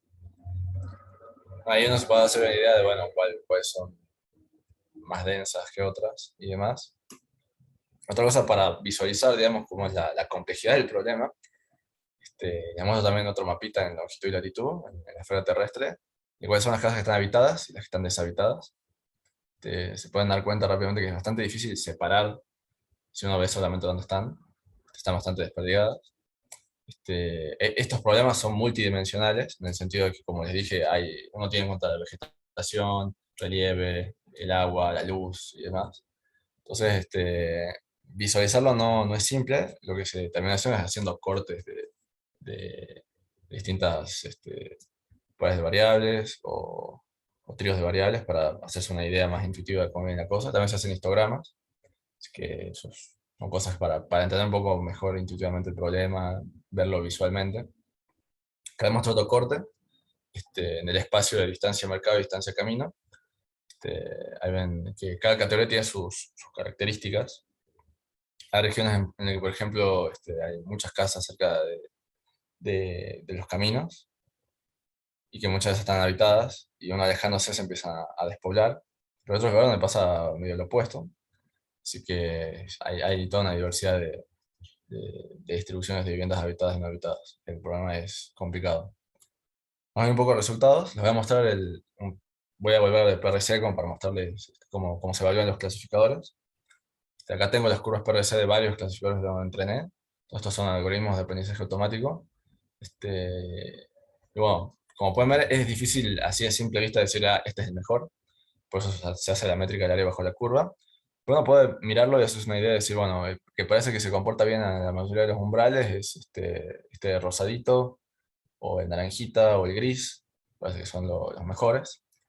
Pero bueno, mejores recordemos que era estar más pegado a esta esquina. Bueno, si uno mira el área bajo la curva, efectivamente es así, digamos. El rosadito gana. Y después tenemos todos los otros algoritmos siguiéndolo. Algo que les quiero mencionar, hay de todo. Acá hay algoritmos que todos estos son árboles de decisión, que básicamente armarse un arbolito y ir con determinadas condiciones, ir a una rama u otra, hasta que uno llega al final y decide si es una vivienda habitada o no. Está este otro algoritmo de clasificación, que es ir poniendo puntitos, y que se acerquen a centros de gravedad de nubes de puntos. Y bueno, se supone que los que están muy cerca en el espacio de parámetros son de una misma categoría. Todo eso se usa como para clasificar. Acá, por ejemplo, tengo una red neuronal que si se fijan, se comporta peor que las otras. Las redes neuronales son curiosas porque requieren que uno tenga volúmenes de datos más grandes, simplemente porque los parámetros son muchos más. Entonces, a esta escala de problema es bastante común que estos algoritmos más sencillos se comporten mucho mejor que una red neuronal. Bueno, hay otros métodos que tienen desempeño un poco peor. Pero bueno, para el tema de los atributos, digamos, de los parámetros que uno usa para entrenar, el algoritmo que gana te da la oportunidad de decir, bueno, para hacerte una idea de cuáles son los atributos que le dan más poder predictivo al modelo, que es lo que puede ser más frecuente en el árbol. Y bueno, vemos que la distancia camino es uno de los parámetros que tiene más peso para predecir, seguido la distancia de mercado y la vegetación. Si vemos que todos estos son parámetros asociados a recursos, así que la suposición de que, bueno, donde hay recursos puede ser que haya más gente, parece que va bien. Y vamos a lo que ya he mencionado, de que, por ejemplo, la iluminación nocturna no tiene tanto poder predictivo como si tienen estos tres parámetros. Uno esperaría, por ejemplo, una región más desarrollada, con más infraestructura, que se invierta un poco los roles, que esto tenga un peso mucho mayor. Pero bueno, acá les muestro un poco cómo son la distribución esta de cuántas personas hay por casita. No miren lo otro porque concéntrense en las barritas azules. Fíjense que cada región tiene como sus características. Como dije, hay zonas que son rurales, otras que son residenciales. Vemos que hay zonas, por ejemplo esta, en las que la mayoría de las casas son de viviendas de 2 personas. Pero si uno se va un poco más por ejemplo, esta zona de acá, la mayoría de las casas tienen 5 personas. Así que, que es bastante heterogénea las categorías en cuanto a las distribuciones. Así que esto se en cuenta. Esto me justifica hacer esta distinción entre distintas categorías para hacer una predicción un poco más a lo fino. Bueno, esta es la predicción final, digamos, de cómo es la población. yo usé unos datos de entrenamiento y separé otros datos para hacer una validación de que también estuvo andando el modelo. Y sobre esos datos, el error porcentual de predicción de las cantidades de las subpoblaciones son estos. Fijémonos que la mayoría está por debajo del 20%, un error menor del 20%. Y hay categorías donde lamentablemente el error supera el 40%, como las embarazadas de 40 a 44 o las de 15 a 19. Pero pues, las otras categorías están bien para una estimación que no implica un censo y que con todas las fuentes de errores que uno tiene, ¿no? Las edades fue todo un tema en el microcenso, porque uno tenía grupos nómades, que por ejemplo se mudaban constantemente. Las imágenes de ellos son mucho anteriores al censo, entonces muy posiblemente algunas casas que en ese momento estaban habitadas, quizás ya no lo estén, o viceversa. Y también había un problema importante, es que muchos chicos no estaban registrados, entonces algunos no sabían la edad que tenían, y eso era todo un desafío. Así que inclusive la alocación de estas poblaciones es un desafío por ese lado también. Muy bien. Me estaba haciendo el trabajo, como de vuelta había discutido un poco de por qué eso es una Poisson. Yo decía, bueno, esto es muy simplista y no tiene en cuenta la natalidad, la mortalidad, todo ese tipo de cosas que son relativamente importantes. Y bueno, yo me propuse hacer una simulación para ver cómo cambia la historia, digamos. Si yo no puedo hacer experimentos con censos porque no, son mediciones que tardan años. Pero una simulación la corro en una hora y puedo saber más o menos qué está pasando y puedo ir tocando cosas para tratar de pegarle mejor a una descripción del problema. Así que yo me dispuse a simular una población. Esta es como la segunda parte de la tesis. Me armé un modelo simplificado. Agarro un número fijo de viviendas. Esto es recontra discutible, digamos, pero esta es la primera iteración. En el futuro te voy a hacer más cambios y posiblemente las casas las trate de insertar considerando dinámicas de oferta y demanda o algo del estilo. Tengo agentes que son personitas que tienen edad, género, parejas, hijos y cada uno vive en una casa. Los agentes forman parejas, envejecen, se emancipan, tienen hijos y también salen de la simulación pasada cierta edad. Esto ocurre en determinadas condiciones que vamos a hablar cuáles son, pero tiene que tener determinada edad o tener o no pareja. Por ejemplo, para que una pareja tenga hijos, necesito que tengan determinado rango de edad y demás. Les cuento un poco cómo está implementada la simulación. Uno tiene las casitas y cada casita tiene su número y una lista de habitantes. La lista de habitantes tienen números que sean como los DNI de las personas que viven en la simulación. Y bueno, uno se fija, puede rápidamente decir, bueno, en esta casa vive el 21, el 22, el 23 y cada uno tiene su edad, digamos. Estos son todos los atributos que yo le pongo a los habitantes. Le pongo un número para identificarlo, el número de casa, la edad, el género, si está emancipado o no, o sea, si una vez adulto dejó su casa y se fue a una casa nueva, a vivir en una casa nueva y desarrollarse ahí. Middle life es si es adulto, si está entre 20 y 50, digamos, que es como lo que yo considero como una edad que puede tener hijos y emanciparse, como para simplificar un poco la cosa y que no tenga más parámetros.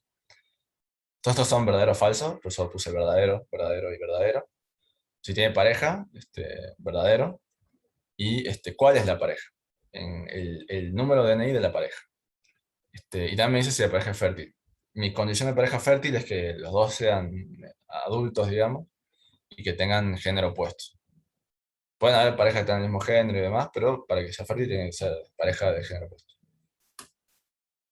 Bien, acá es un ejemplo extendido de cómo es la casa. La casa, por ejemplo, está la 85, que tiene todos estos habitantes con sus respectivos DNI, y cada uno tiene sus características. Digamos. Hay hombres, mujeres, esos son los adultos de la casa, son los emancipados, después están todos los niños que todavía no están emancipados, algunos no son adultos y demás. Algunos tienen pareja, la pareja puede ser fértil o no, etcétera, etcétera.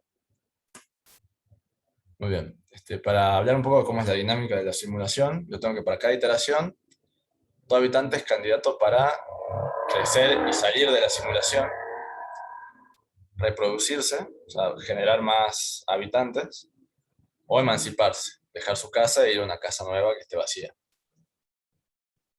Vamos a hablar un poco cada uno de estos globitos. Lo que es la parte de crecimiento y de función, que cada habitante envejezca. Así que para cada habitante hago que el habitante envejezca. Y si el habitante tiene una edad que es mayor a la máxima, yo le puse 85 años, lo quito de la simulación. ¿Sí? Tienen su vida útil todos los habitantes, cosa de que se renueva la población, la gente que cambia de edad y demás. Pues tenemos la parte de reproducción. Yo con todas las personas me quedo con las que son adultos solteros, y por un número aleatorio de adultos solteros formo parejas. Después, con las parejas que son emancipadas y fértiles, por un número aleatorio de ellas, que sigue una determinada probabilidad, hago que tengan hijos y los tengan en su vivienda, digamos.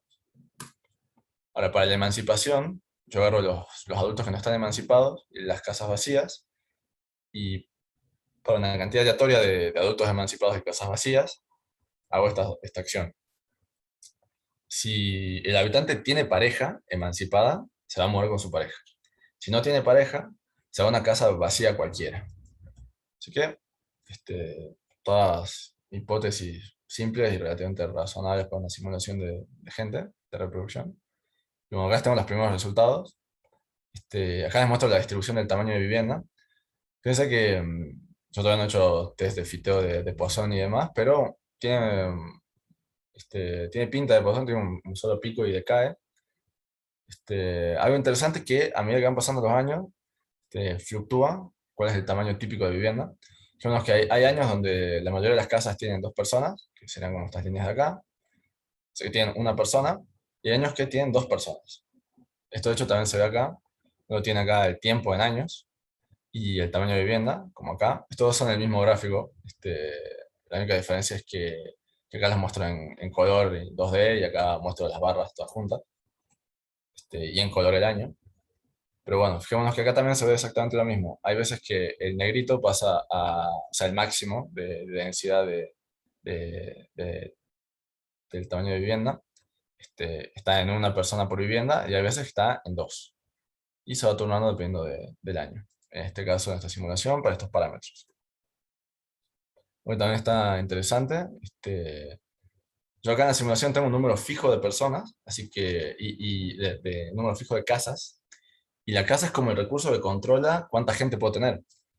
Si lleno todas las casas, la gente no se puede emancipar y no puede tener hijos. Entonces uno tiene estas oscilaciones, de que uno empieza con una determinada cantidad de casas vacías. Estas son las casas que están habitadas. Muy pocas de las casas están habitadas. Cuando el 100% de casas estén habitadas, o cercano al 100, vemos que no se habita más, digamos. La gente no se emancipa, no tiene hijos, empiezan todos a envejecer porque no hay lugar. Entonces, hay como una saturación, la gente envejece, que es justamente lo que pasa acá, estos picos están a la par. La gente envejece, se empiezan a salir de la simulación, y bueno, hay casas que se empiezan a liberar porque hay gente que ya no está en la simulación, y la población baja. Cuando la población baja, las casas también se empiezan a desocupar, y se repite este ciclo, digamos. Hay casas desocupadas, bueno, la gente va, se mete ahí, tiene hijos, la población crece, de vuelta como acá, satura la cantidad de casas, el mercado inmobiliario está full, entonces la gente ya no tiene hijos porque no se emancipa, porque no puede, porque ya no hay más casas, y vuelve a bajar la población porque empiezan a envejecer y a salir de la simulación. Entonces pasan estas oscilaciones. Algo que me podrían decir es, bueno, ¿qué población oscila, digamos, de gente? Esta es una simulación bastante simplista, y las oscilaciones se pueden explicar, digamos, hay modelos simples que tienen estas oscilaciones. Cuando uno limita recursos y hace que la reproducción tenga cierto delay respecto al nacimiento, uno observa oscilaciones en sistemas dinámicos, digamos. Esto se ve en la ecuación logística con delay, que es un modelo de poblaciones. Hay unas poblaciones de mosquitos que tienen este comportamiento, pero bueno, uno podría modificar el tamaño de casas y ver qué comportamiento se tiene. Y esos serían los resultados que voy teniendo con la simulación. Esto todavía está trabajándose. De hecho, recibo sugerencias de qué se puede hacer para refinarlo un poco más. Pero bueno, eso es todo lo que tengo para compartirles. Muchas gracias a todos. La simulación la tengo en mi GitHub, así que el que quiera entrar y mirar el código y hacer un par de pruebas lo puede hacer. Me van a encontrar con este iconito. Y bueno, me pueden mandar un mail para hacerme una pregunta si les interesa y podemos arrancar con preguntas. Bueno, muchísimas gracias Martín por esta presentación de, bueno, tanto del Instituto Balseiro como tal y lo que es estudiar ahí, como bueno, de esto que es herramientas matemáticas que parecían simples y terminaron por ser, bueno, complejas, y que claro, describir una sociedad es, bueno, claro, todo es una simplificación lo que uno hace, pero bueno, mostraste que hay que usar matemática, sí, matemática y estadística de bastante complejidad. No sé, siempre preferimos que empiecen los chicos con las preguntas o los más jóvenes, o si no empiezo yo. Bueno, dejo el QA. Perdón, mira, yo quedé desde el primer momento muy colgada con esto. Aclaro que no soy ninguna ecologista, nada por el estilo, sino soy pedianalista, digamos, a grosso modo. Pero si ustedes tienen en cuenta la capacidad de recursos naturales que tiene el planeta para soportar tanta población, como que parece que beneficia lo económico, no tengo nada contra lo económico, pero la polución, los problemas de agua, bueno, un montón de cosas. Toda la parte cultural, toda esa gente que se está reproduciendo hoy así como desmedidamente, no tienen escuelas, no tienen salud. África es terrible los problemas que tiene. No toda, África tiene países muy buenos, pero la mayoría no. Y todo eso está también tomado en cuenta en esto de que mejora la economía, nos mejora las posibilidades, el tener mucha población así al estajo. Eso de que yo hablé antes de arrancar la charla, eso ya son modelos un poco más modernos. Yo todavía no estoy metiendo mucho en eso, porque yo lo que quiero verificar es el tema de la Poisson, digamos, para ver si la distribución que tipo dice es exactamente así o si depende de otra cosa. Si querés, todo el tema... Gabriel, esa es una de las preguntas. ¿Qué es exactamente Poisson? ¿Podés definir en 2 palabras qué es? Porque uno dice Poisson, uno que hizo la carrera, y para nosotros Poisson es como decir, qué sé yo, no sé, es una cosa conocida. Pero quizás para los más chicos, ¿qué es Poisson? Bien, Poisson es una distribución de probabilidad, que básicamente las distribuciones de probabilidad me dicen qué tan frecuente es tomar determinado valor cuando uno hace un muestreo, digamos. Entonces, y me dice, por ejemplo, cuáles tamaños de casa son más frecuentes en este caso. Y es lo que yo uso para decir, bueno, me entro a una casa y bueno, no puede ser cualquier cosa el tamaño de la casa no puede tener 100 personas, porque sigue una distribución. Y bueno, en la literatura se propone una Poisson, pero puede ser cualquier distribución, puede ser una gaussiana, puede ser un uniforme, digamos, puede ser que todas las casas sean iguales, no es algo que se ve, digamos, pero en principio no han aparecido contra G, porque no quiere decir que no pueda pasar. Así que, bueno, eso por un lado. Ahora, yo la pregunta que me habían hecho de lo económico, eso es algo que es bastante importante. Mi objetivo a largo plazo sería decir, bueno, efectivamente los recursos para mí son lo que termina limitando, digamos, el crecimiento de población. Yo tengo un par de ideas de qué podría ser, por ejemplo, el hecho de que hay poblaciones muy desarrolladas que no tienen hijos. Yo creo que hay un poco de eso, de cuando tenés una economía más competitiva, por ahí ese tipo de cosas, no solo la cultura cambia, sino los costos asociados a formar una familia tienen otro orden de magnitud, digamos. Entonces, como culturalmente esas ansias de formar familia por ahí se apagan y demás. Pero esto es toda especulación, digamos. Son cosas que yo no puse en el modelo y son cosas que todavía no estoy atacando. Pero efectivamente, como bien decía en la pregunta, el recurso en todas las poblaciones, digamos, en todos los modelos de población de animales, de cualquier especie, lo que te limita el crecimiento siempre son los recursos. Uno ve bacterias en un experimento y crecen hasta que se quedan sin recursos y la población va a una asíntota y queda una cantidad constante de gente. no hay mosquitos, todas las poblaciones tienen estos patrones, digamos, que el recurso te limita, es, es tu techo, digamos. Yo te iba Quisiera a hacer dos preguntas. ¿Puedo Sí. hacerlas? Sí, adelante, Sí, sí. Horacio. Bueno, la primera pregunta es de dónde obtuviste los datos empíricos, o sea, los datos de campo, Bien, para generar los entrenamientos. bien. Y segundo, cuando vos mostraste en el último momento las oscilaciones en la ocupación de viviendas, hay algo que me pregunté yo, porque me puse a mirar el índice de Gini de Chad, porque vos lo tuviste desde Chad, es un país de África, Claro. ¿verdad? ¿Por qué no tuviste en cuenta las usurpaciones de viviendas vacías?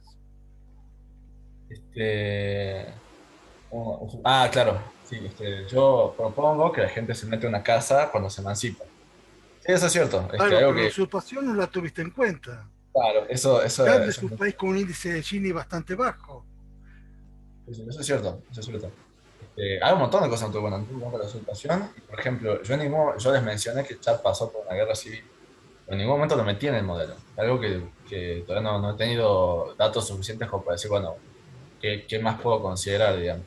De vuelta, la simulación está en una etapa muy temprana, pero, o sea, mi idea es no tener un nivel de casa fijo y tratar de adaptarlo o con mercado, y también agregar este tipo de cosas, agregar, qué sé yo, un desastre natural, o algún tipo de conflicto, o como bien decís vos, eso de ir llenando, que de usurpación, o que por algún motivo una vivienda se destruye, se elimina de la simulación, y la gente tenga que ir a mudar a otra forzosamente. Y si no consigue, se va de la simulación, o ese tipo de cosas. Yo lo que me pregunté si no había construcción de viviendas, ¿no? O al menos extensión de una vivienda existente. Si, bueno, se hace la famosa piecita al fondo. Bien, eso de vuelta, no lo agregué, porque de vuelta la simulación está recién arrancando, digamos, Ujú. hice lo más simple que se me ocurrió, pero tenés toda la razón, o sea, es algo que tengo que agregar porque no es realista tener una cantidad fija de casas. O sea, por razones económicas, digamos, la población empieza a crecer, empieza a aumentar la demanda de casas, y la oferta va a tratar de seguir esa demanda para satisfacerla y hacer rédito económico, entonces. Claro. O sea, esas oscilaciones son, de alguna manera, entiendo, artefactos de la simulación porque no ocurren en la realidad. Uno no ve que las poblaciones humanas oscilen así, como si ocurren con poblaciones de ciertos animales bastante limitados por recursos. Sí, exactamente. Es lo que vos decís. Pero bueno, yo un poco hice esto para asegurarme que mi simulación cumple algunas características que tienen otras simulaciones, que tienen otros modelos matemáticos. Si yo tenía recursos limitados y tenía que la gente se reproduce después de 20 años, y no veía oscilaciones, era raro, porque uno en la naturaleza, con esas características, uno ve oscilaciones. Pero por supuesto, agregar casos yo creo que es fundamental. Y el software está, digamos, yo lo puedo hacer, no lo hice por un tema de prioridades, digamos, por un tema de tiempo, pero está totalmente contemplado, es algo que me encantaría hacer en algún momento.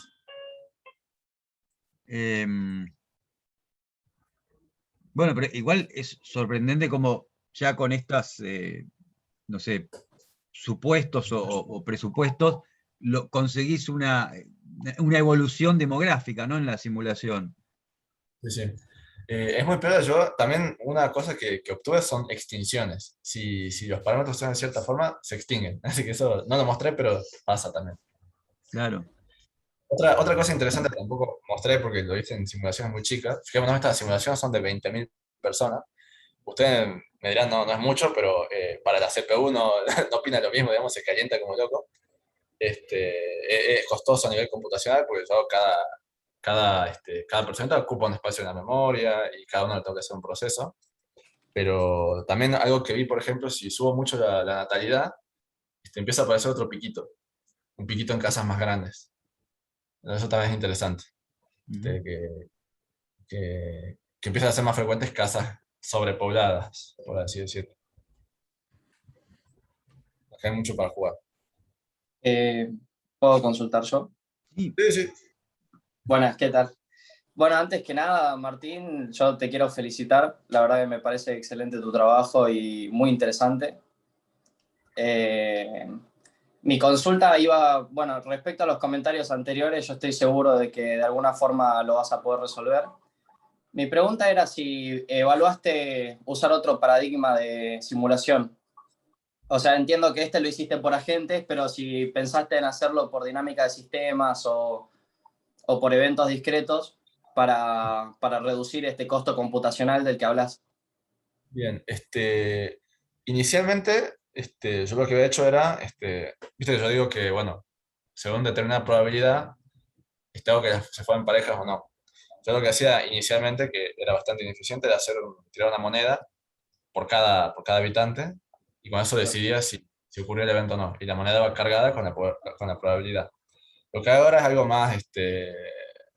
más ingenioso, que es cuento cuántos eventos tendría, digamos. Entonces, si tiro la moneda por cada persona, cuántos eventos en los que hay cambios ocurren. Entonces, de ahí hago el cambio. Entonces, eso es mucho más eficiente que hacer caso por caso. Sigue siendo agentes, digamos, no hay un paradigma distinto.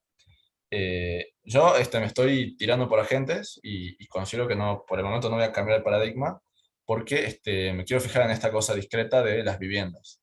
Y eso medio que me obliga a que tenga las personas bien cuantificadas, digamos. Si yo tuviese una población que suponga un continuo, eso no lo podría hacer. No podría armarme una distribución discreta de cuánta gente hay por casita, que es un poco para ver lo de la Poisson, que es un poco responder esa pregunta. Así que, como para cerrar, no, creo que me voy a quedar en este paradigma, digamos. Que no siempre no haya he hecho cosas dinámicas con ecuaciones diferenciales para poblaciones, y de hecho, capaz que no lo incluya acá, pero por ahí el tema de la guerra civil estaría bueno tratar de meterlo, y eso me parece que a mí no se me ocurre cómo hacerlo discreto por agente, y posiblemente lo haga con ecuaciones diferenciales con dinámica. Así que, o sea, sería otra simulación, pero es algo que se podría incluir, digamos. Perfecto, buenísimo. Así que bueno.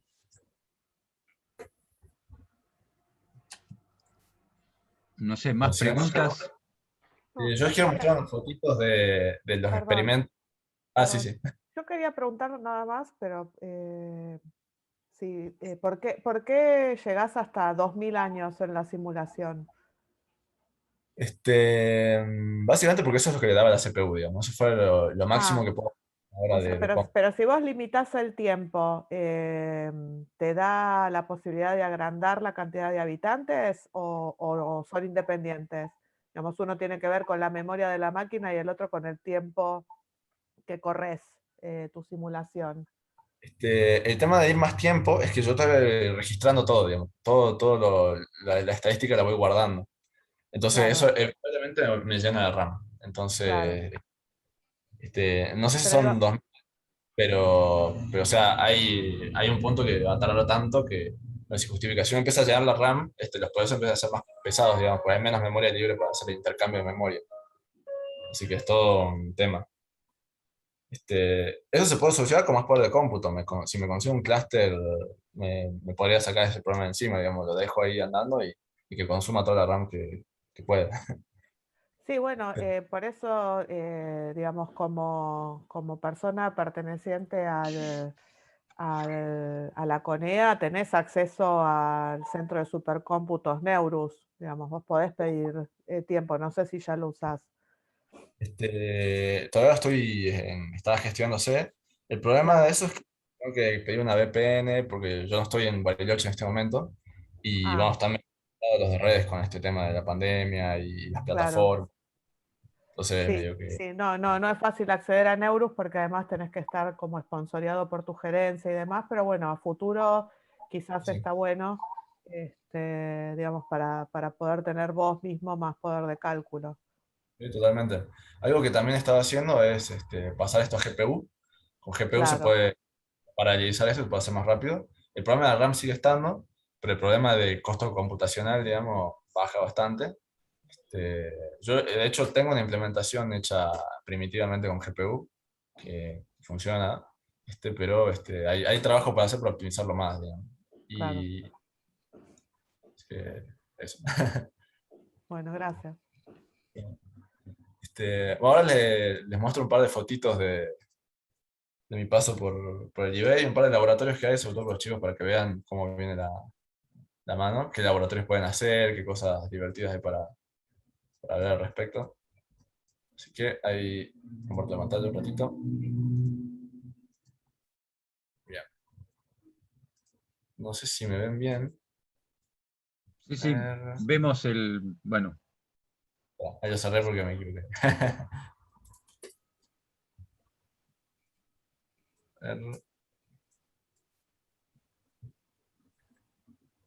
Bien, ahí está la foto.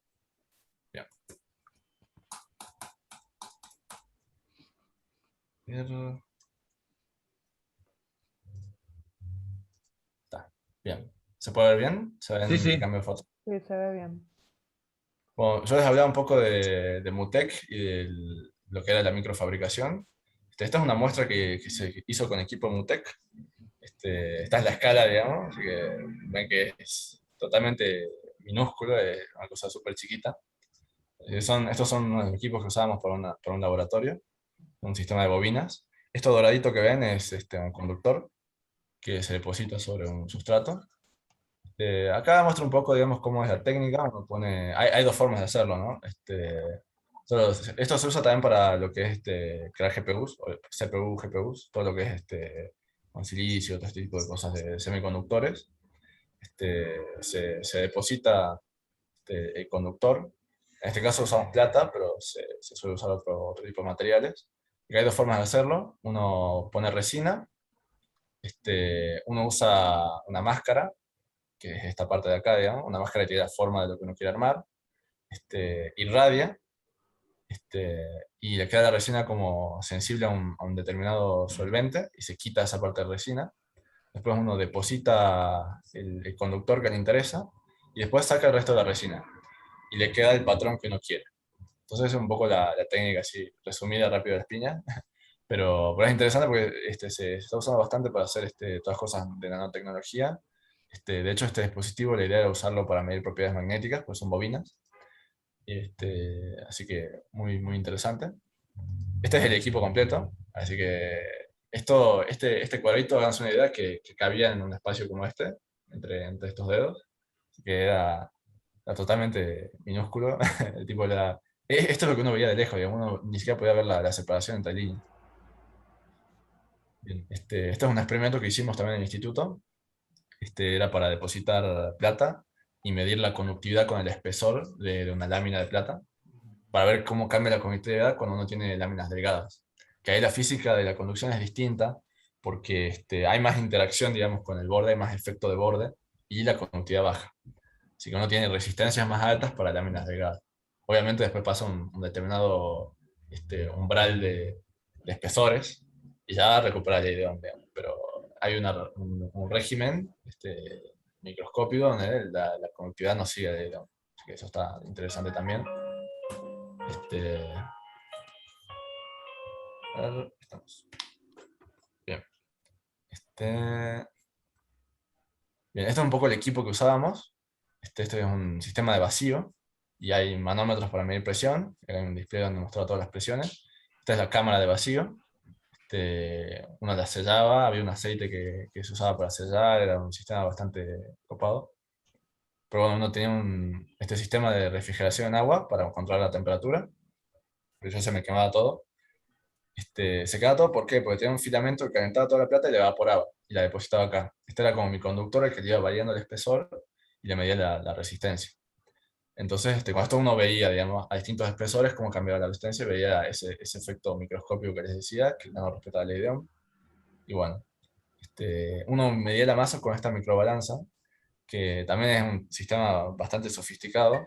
Lo que hace es, tiene un sistema para medir oscilaciones. Esto hace vibrar, obviamente es imperceptible, digamos, uno ni siquiera se da cuenta. Hace vibrar el sistema, se fija en la frecuencia de resonancia del material, y con eso estima la masa. Es una cosa bastante ingeniosa. No miren la masa directamente, no es que hay una balanza que uno pone encima del objeto, no, es más sofisticado. Muy bueno eso. Bueno, este es otro experimento que yo había hecho. Tengo cristales de KDP, que es un material que a bajas temperaturas es ferroeléctrico. Y bueno, tenía un crecedor, este experimento que hice yo solo, con una persona que me dirigía, pero yo me armé todo. Uno mete los cristales, tiene que controlar una concentración de sales y demás, y el cristal empieza a crece muy de a poco, pero después hace una cosa como de este tamaño, ya les voy a mostrar fotos. Y bueno, todo este sistema es para controlar la temperatura. Uno tiene que controlar la temperatura porque si uno no controla la temperatura, la concentración que uno necesita para asegurar que el cristal crezca, cambia, porque depende de la temperatura. Entonces, es importante controlarlo. Típicamente había que llenarlo con agua, pero yo empecé a tapar todo esto con papel de aluminio para que condense y vuelva, entonces era como más estable y más fácil mantenerlo. Pero bueno, tenía todo un sistema PID para controlar temperatura, tenía el termómetro para ver que no se vaya de la temperatura que necesitaba que esté todo el tiempo y demás. Y bueno, acá hacemos pruebas con esa muestra. Para ver los efectos ferroeléctricos, aquí es a bajas temperaturas, vemos la temperatura de nitrógeno líquido. El nitrógeno líquido es tan frío que quema, realmente es nocivo para la piel. Inclusive si uno derrama nitrógeno líquido en una habitación cerrada y se evapora, desplaza el aire y uno se puede morir asfixiado. Así que hay que trabajar con cuidado con esto. A mí inclusive durante un experimento una manguera explotó y casi es una tragedia, así que hay que tener mucho respeto con estas cosas. Tenemos este sistema donde ponemos la muestra acá a baja temperatura en este baño térmico. Había un termo. Tenemos una lanza larga para alejarlo un poco de la temperatura ambiente. Tenemos un sistema de vacío que también había que controlarlo porque si no tenía ciertos efectos de sobrecalentamiento que no eran muy deseados. Y bueno, medía capacidad y demás, y uno puede ver el loop ferroeléctrico, que es como el ferromagnético, pero lo ve con propiedades eléctricas. Pues esto es un experimento de efecto fotoeléctrico. Tenemos una caja negra, tenemos un cátodo y un ánodo, y podemos medir la constante de Planck. Uno tiene un láser, tenía lentes y LEDs, y bueno, iba metiendo luz y se iba fijando, digamos, la tensión que generaba. Así que uno puede hacer el famoso experimento de Planck del efecto fotoeléctrico para ver un poco estos fenómenos de la cuántica. Usábamos lámpara de sodio, LED y láser porque uno necesita ver distintos colores del espectro para poder hacer el ajuste y sacar la constante de Planck. Si uno lo hace por un solo color no tiene suficientes puntos para hacer estadística. Bueno, después tenemos para medir la gravedad con un péndulo y un contador de pulsos, más sencillito. Después estaba este otro experimento donde uno veía creo que se llama la ley de Fourier, que es de conductividad, como tiene un punto frío y un punto caliente, se arma un gradiente, o sea, los distintos puntos tienen distinta temperatura, digamos, porque el calor va del lugar caliente al lugar frío. Entonces, cuanto más cerca estás de la fuente de calor, más temperatura tiene, y te vas alejando, la temperatura va bajando. Y es lineal esa relación. Así que bueno, la idea era medir en distintos puntos la temperatura con termocuplas y ver esta rectita y sacar la constante. Esto no para de sonar, ¿eh? Bueno, pues estaba este otro experimento donde hacíamos girar un fluido y bueno, si uno se fija en cómo era la altura, digamos, del fluido a cierta distancia, tiene forma de parábola cuando lo hace girar, que se puede calcular, digamos, con Newton y un par de consideraciones, y uno puede obtener la aceleración de la gravedad. Así que eso también estaba bueno. Calcular la gravedad con un vasito que giraba. Estas, perdóname, son prácticas de los laboratorios superiores de la carrera ahí en el Instituto Balseiro. Muchos de estos son materias, digamos, había materias, por ejemplo, que hacíamos varios experimentos, y hay la última materia donde teníamos experimentos, era un solo experimento todo el cuatrimestre. Claro. Así que todos estos son ejemplos de experimentos chiquitos, como para hacer una idea de qué cosas pueden hacer. ¿Qué se hace? Perfecto. Hay de todo. Hay uno que estaba bueno también, que uno usaba una placa tipo Arduino, y nosotros la idea nuestra era ver si podemos medir distancias con la intensidad de Wi-Fi. Estaba bueno también. Montábamos el receptor de Wi-Fi en una placa de una impresora 3D, y bueno, uno puede controlar la impresora 3D con mucha precisión. Uno puede decir, bueno, andate a este punto y se va. Entonces podemos muestrear todo el espacio de señales y veíamos, digamos, cómo era la distribución de señales de Wi-Fi. Está bueno para medir distancias, pero solo anda a escala de metros, digamos, y con un error bastante grosero. Así que podemos sacar la distribución, pero no pudimos ubicar bien el cosito, que era el objetivo. Pero bueno, para contarles un poco las cosas que se hacían. Después estaba, este es uno de los últimos experimentos que yo hice. Acá estábamos haciendo la idea era armar una muestra que sea capaz de capturar dióxido de carbono, que es un problema bastante serio en las chimeneas donde hay emisiones. De hecho, hay países donde hay multas para el gasto de dióxido de carbono, entonces las empresas tienen que ver cómo solucionar el problema. Una solución es capturar el dióxido y después liberarlo en alguna aplicación. Y bueno, nosotros lo sintetizamos en este molino de bolas, que uno agarra. Eso está bueno para mezclar metales. Es más barato que fundirlos, porque, por ejemplo, si quieres hacer una aleación de tungsteno y cobre, por ejemplo, para que se fundan y los puedas mezclar, tenés que fundir el tungsteno. El tungsteno funde a temperaturas altísimas, así que se imaginan lo caro que es. Entonces se usa esta otra técnica para mezclar metales. Uno agarra el polvo del metal, digamos, lo usan en forma granular, lo ponen en molinos de bolas y hace que las bolas colisionen con los metales y lo pulverizan y los mezclan. Y se hace un mezclado muy bueno y muchísimo más barato. El que teníamos nosotros era de tamaño de una mesa, digamos, pero industrialmente se usan y son enormes, son cosas bastante imponentes. Y bueno, la idea era meter en la muestra en un sistema como este, donde metíamos gas, íbamos metiendo primero un gas inerte, le metíamos, no, ¿cuál era? Pero metíamos helio, no me acuerdo.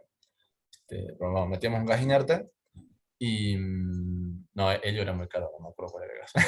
Pero bueno, metíamos un gas inerte de control y después le metíamos dióxido de carbono y veíamos cómo absorbía. Y después le volvíamos a meter un gas inerte para ver cómo descargaba. Entonces con eso veíamos, por ejemplo, qué capacidad de carga tenía, qué velocidad de carga tenía, qué tan rápido podía absorber el dióxido de carbono, qué tanto tardaba en saturar. Y todo este tipo de cosas están buenas para ir avanzando en este campo de la captura de dióxido de carbono. Y bueno, controlamos temperatura. ¿Cómo nos damos cuenta si había cargado dióxido de carbono? Tenemos una balanza que medía la masa. Entonces subía la masa y bueno, había absorbido dióxido de carbono. La masa que tenía de excedente era el dióxido de carbono que había absorbido. También medimos la presión y demás. Así que ese experimento estaba muy bueno. Ese fue en materiales. Yo estuve ahí con gente de materiales, con Fabiana, con varios expertos de ahí. La verdad que es impresionante lo que la gente sabe de sus temas. Me acuerdo, yo preguntaba una cosa y la explicación era pero larguísima, tipo, y tenía un montón de sutileza. La verdad que un ambiente para aprender genial. Que tenga la oportunidad de meterse, aún si ya están recibidos, hay escuelas de verano donde pueden ir a los laboratorios y hacer proyectos cortos, así que la verdad que, inclusive para visitar y conocer, digamos, lo que la gente anda haciendo, es muy, muy piola. ¿Hablas del departamento de materiales allá en Bariloche o acá en el CAC?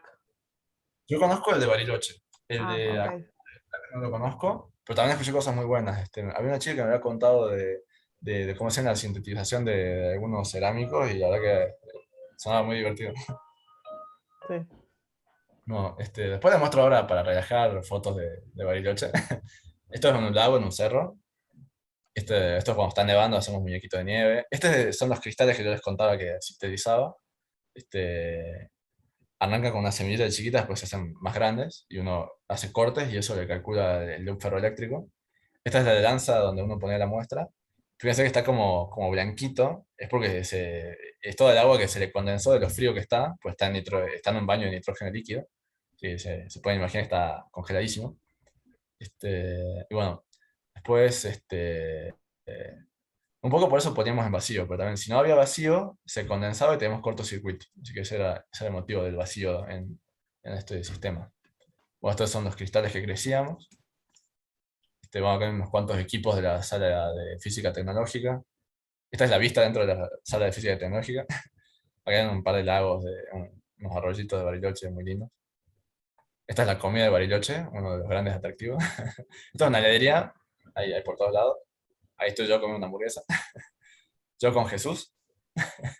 Bueno, son fiestas de disfraces. Este es el ciclotrón de Intecnus. Ahí sintetizan los isótopos. Con producen los isótopos de flúor que usan para hacer tratamientos de radioterapia. Estos isótopos de flúor se usan para ver cómo es el proceso de digestión, cómo circula la glucosa por el cuerpo. Y pueden detectar las células cancerígenas con eso, porque las células cancerígenas consumen más azúcar que el resto de las células. Entonces, si uno empieza a ver puntitos rojos, es porque ahí hay células, ahí empiezan a haber tumores. Bueno, esta es la vista de Bariloche, hay una catedral en Bariloche. Esta es la biblioteca, por acá está la cocinita donde está para hacer los mates, todo. Tiene una vista muy linda, súper silencioso, súper tranquilo para trabajar. Esto es en Bariloche también. Aquí hay una estatua de un alien. Esto como estábamos andando en kayak con los chicos, está uno de mis compañeros. Esto ya volviendo de la isla Huemul. Y bueno, esa es la playa Bonita se llama. Esto es de Bariloche también, un lugar de comida donde te hacen una milanesa napolitana, pero está sumergida en queso, es una cosa impresionante, riquísima. Es tan rico que hubo un estudiante del instituto que lo puso en su tesis como agradecimiento. Las hamburguesas de Bariloche. Acá hay un lugar, este lugar es muy lindo, me gusta mucho ir ahí porque hay un arroyo y uno se puede sentar ahí al lado del arroyo y te sirven la hamburguesa y la cerveza. Bueno, estos son unos, para una materia de sólidos nos estaban mostrando estos cuerpitos, digamos, los distintos tipos de estructura cristalina que tenía. Este es un experimento de redes de difracción y bueno, esta es otra vista de Bariloche. Y eso es todo. Bueno, muchísimas gracias, Martín, por este paseo, por tu Por experiencia Bariloche. por Bariloche y tu experiencia en el Balseiro. ¿Más preguntas de los chicos o grandes? No sé. Bueno, si no hay más preguntas, te agradecemos muchísimo, Martín, por este enorme paseo por tanto el Balseiro como por tu tesis de maestría.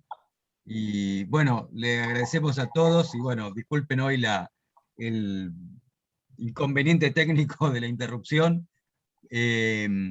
Y bueno, mil gracias a todos. Hasta el sábado que viene. Nos vemos. Chao. Gracias.